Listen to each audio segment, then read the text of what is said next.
بہت سارے لوگ اسلحہ خریدنا چاہتے ہیں، اپنے حفاظت کے لیے رکھنا چاہتے ہیں، اپنے شوق کے لیے رکھنا چاہتے ہیں. تو پاکستان کا کیا قانون ہر شہری کو اسلحہ خریدنے کی اجازت دیتا ہے؟ اس کا حق ہے؟ اور یہ اسلحہ اگر وہ رکھنا چاہے تو کس کس قسم کا اسلحہ وہ لے سکتا ہے؟ کیا اس کے بھی کچھ درجے ہیں؟ اور یہ دیکھا جاتا ہے کہ اس کو اس اسلحے کی ضرورت ہے، لائسنس کی نہیں، اور یہ لائسنس ملتا کیسے ہے؟ تھوڑا سا اس پر مجھے بتائیے گا. اس میں ہمارے ہاں جو اسلحے کا قانون ہے اس کو ہم جو ہے نا آرمس آرڈیننس کہتے ہیں.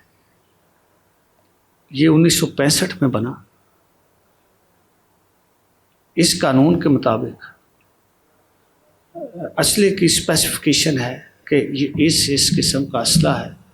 یہ جو اسلحہ ہے ان کے بارے میں جو ہے نا وہ لائسنس دیے جا سکتے ہیں، اور یہ جو ہے نا نہیں دیے جاتے. ہم اس کو عام زبان میں پروہیبٹڈ بور اور نان پروہیبٹڈ بور کی بات کرتے ہیں.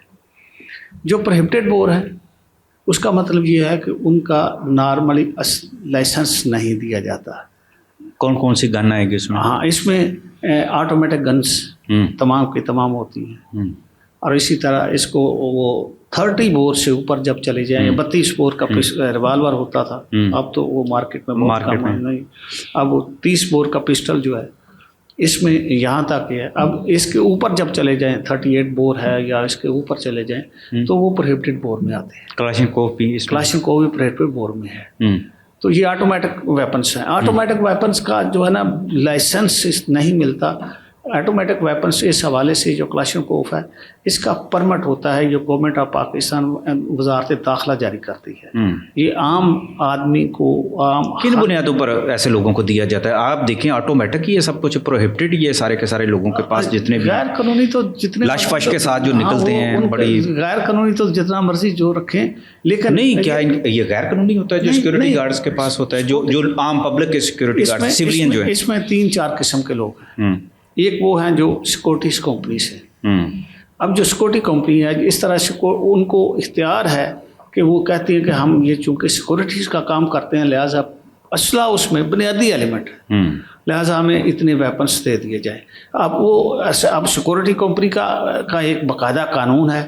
وہ security exchange commission of Pakistan سے باقاعدہ اس کے ایسٹس اپروو ہوتے ہیں، اس کا نام اپروو ہوتا ہے، اس کی ساری چیزیں اپروو ہوتی ہیں، اور اس کے بعد ان کو لائسنس ملتا ہے. تو جب اس کو لائسنس مل جاتا ہے تو پھر چونکہ گورنمنٹ کے پاس ان کا سارا ڈیٹا ہوتا ہے، وہ سمجھتی ہیں کہ یہ کوئی غیر قانونی کام نہیں کریں گے. لیکن عام جو شہر کے اندر جتنے بھی بااثر لوگ ہوتے ہیں اپنی حفاظت کے لیے جو رکھتے ہیں، میں اسی طرف وہ یا ایک تو وہ سیکورٹی کمپنی سے لوگوں کو لے لیتے ہیں کہ آپ ہماری حفاظت کے لیے ان کے پاس ہوتے ہیں مختلف کمپنیز کے لوگ، گارڈ جو ہوتے ہیں.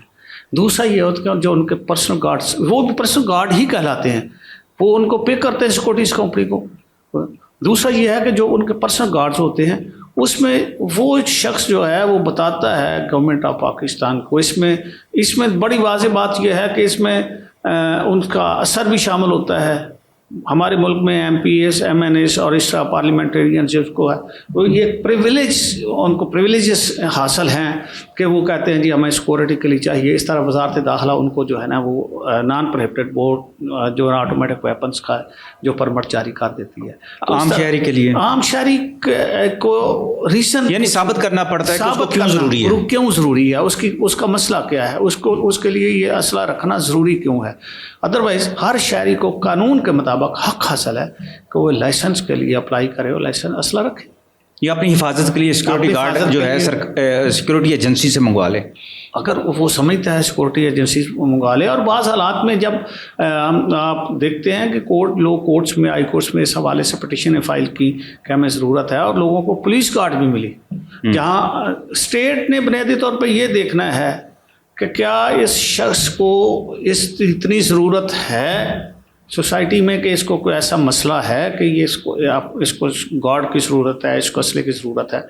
تو اگر کوئی ایسی صورتحال ہے تو میرا خیال ہے کہ آج پاکستان میں لوگ ملتے ہیں، لوگوں کو دیے جاتے ہیں. چھوٹا پابندیاں بھی لگتی ہیں ہاں کبھی چھوٹے کبھی. ویپنس جو ہے جس میں پسٹل ہے، پسٹل وغیرہ ہے یا 12 بور گن ہے، اس طرح یہ تو ہر جو شہری کو مل سکتے شہری ہیں. جو قانون کے مطابق جس کا بالغ ہے، عاقل ہے اور اس کا وہ مل موجودہ سکتے نظام ہیں. اس کو مل سکتا ہے. چلیں، تھینک یو.